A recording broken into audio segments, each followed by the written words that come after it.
तो दोस्तों आज हम ऐसी टॉपिक पे बात करने वाले हैं जो कई लोग जो है दोस्तों ओवर टाइम को लेकर जो है परेशान रहते हैं कि भाई मुझे इस कंपनी में ओवर टाइम नहीं मिल रहा है, मुझे यहाँ पर सैलरी सही समय पर नहीं मिल रहा है। तो आज दोस्तों मैं इसी टॉपिक पे जो है बात करने वाला हूँ और वीडियो को दोस्तों अंत तक देखिएगा, क्योंकि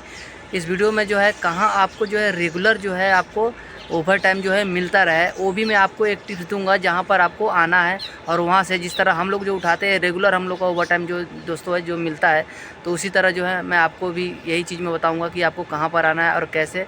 जो है कौन सी कंपनी आपको जो है रेगुलर आपको ओवर टाइम दे सकती है और कौन सा नहीं दे सकता है। तो चलिए दोस्तों हम इसी टॉपिक पे हम आज बात करने वाले। तो दोस्तों वीडियो को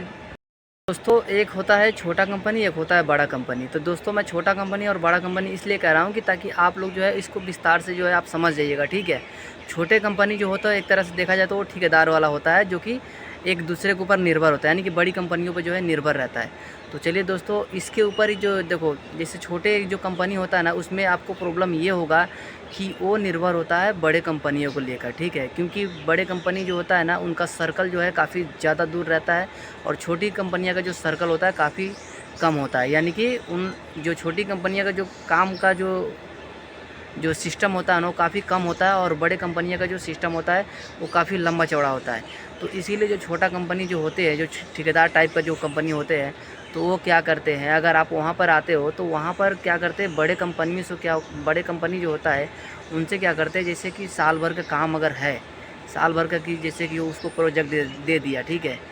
क्योंकि जो बड़े कंपनी होते हैं ना वो इस तरह जो है काम भी करवाते हैं छोटे छोटे कंपनी से। तो एग्जांपल के तौर पे छोटे कंपनी को जो है हम साल भर का एक प्रोजेक्ट दे दिए, ठीक है। तो उससे क्या रहेगा, वो छोटे कंपनी वाला जो है ना उसको क्या सोचेगा कि भाई इसको हम 6 महीना में जो है ना फटाफट करके हटा दूंगा तो मुझे दूसरा जो है फिर से प्रोजेक्ट मिलेगा। तो इस तरह करके जो है दोस्तों वो क्या करते हैं, साल भर का काम को जो है 6 महीना में वो ख़त्म कर देते हैं, क्योंकि उस टाइम जो है आपको रेगुलर जो है काम करवाएगा, रेगुलर जो है ओवर टाइम करवाएगा। और उससे क्या रहेगा कि बड़ी कंपनियां जो है उनको पैसा देगा और वो आपको ओवर टाइम के साथ साथ में आपको सैलरी भी टाइम से देगा।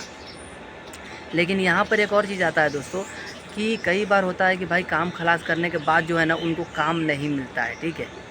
जब उनको काम नहीं मिलता है तो आपका वहाँ पर ये प्रॉब्लम होता है कि ना तो आपको ओवर टाइम मिलेगा और ना ही तो है आपको सैलरी जो है टाइम पर मिलता है। क्योंकि अगर उनके पास काम होगा तो आपको जो है वो सैलरी भी टाइम पर देगा और ओवर टाइम जो है आपको सैलरी के साथ में भी देगा, ठीक है। और कई बार होता है कि उसके पास अगर काम अगर कम अगर कहीं से मिलता है, कोई कंपनी वाला अगर उनको काम देता है,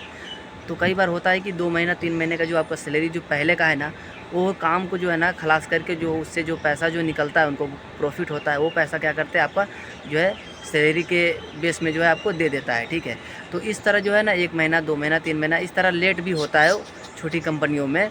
जो ठेकेदार लाइन का होता है, जहाँ पर 300-400 जो आदमी काम करते हैं वहाँ पर अगर आप आते हो तो वहाँ पर आप रेगुलर जो है ओवर टाइम का उम्मीद मत रखिएगा, क्योंकि वो जो है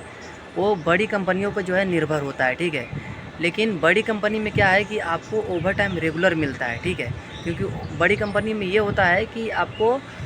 काम का कमी नहीं रहता है। हाँ, बड़ी कंपनियों में एक चीज़ होता है कि आपसे ओवर टाइम जो है ना अगर ज़्यादा करवाता है ना, जैसे 3 घंटा 4 घंटा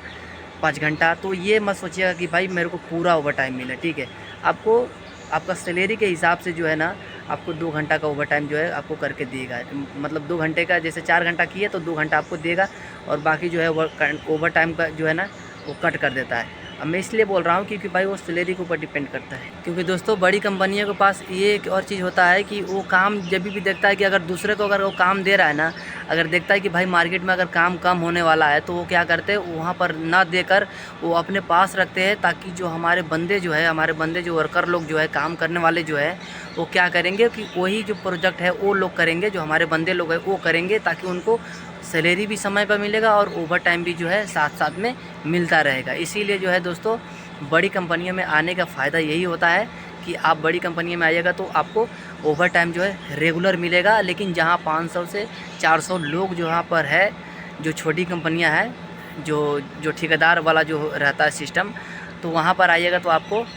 उम्मीद मत रखिएगा कि भाई हमको रेगुलर जो है आपको ओवर टाइम मिल सकता है या फिर रेगुलर जो है आपको जो है ये सैलरी मिल सकता है, ठीक है।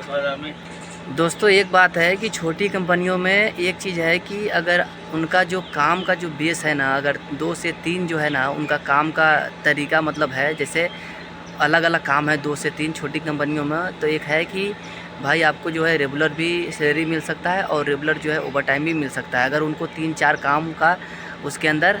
जो है प्रोजेक्ट है तो ठीक है। अगर एक कोई काम पे अगर निर्भर है तो भैया फिर उसमें जो है आपको ना तो ओवर टाइम मिलता है और ना तो जल्दी समय पे आपको सैलरी मिलेगा, ठीक है। लेकिन बड़ी कंपनियों में क्या होता है कि भाई उनके पास एक काम नहीं होता है, बड़ी कंपनियों में बहुत सारा काम जो होता है, ठीक है। इसकी वजह से ना उसके पास जो है काम का कोई कमी नहीं रहता है और उसके पास जो है ओवर टाइम का भी कोई कमी नहीं रहता है। आप जितना चाहो ओवर टाइम उतना जो है खट सकते हो उसके अंदर। तो चलिए दोस्तों, आज का वीडियो मेरा इतना ही। अगर इन्फॉर्मेशन वीडियो लगा रहेगा तो इस वीडियो को जो है आप लोग लाइक ज़रूर करिएगा और चैनल को हमारा सब्सक्राइब करके ज़रूर लीजिएगा। इस तरह का टॉपिक मैं आपके लिए जो है लाता रहूँगा, अगर आप लोग सपोर्ट करते हैं तो।